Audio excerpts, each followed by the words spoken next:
Now, in order to get the Legendary Birds Emblem, there are a few cards that you need to get. And in order to get these cards, you have to go on secret missions.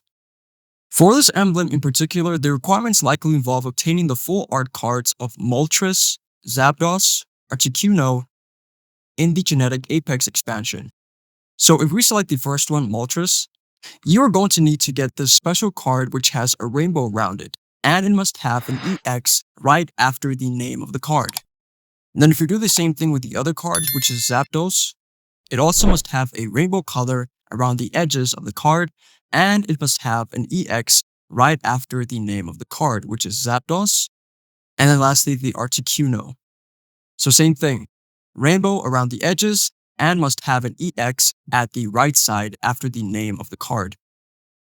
So once you've collected all 3 cards, you're going to get the Legendary Birds Emblem. And there you go.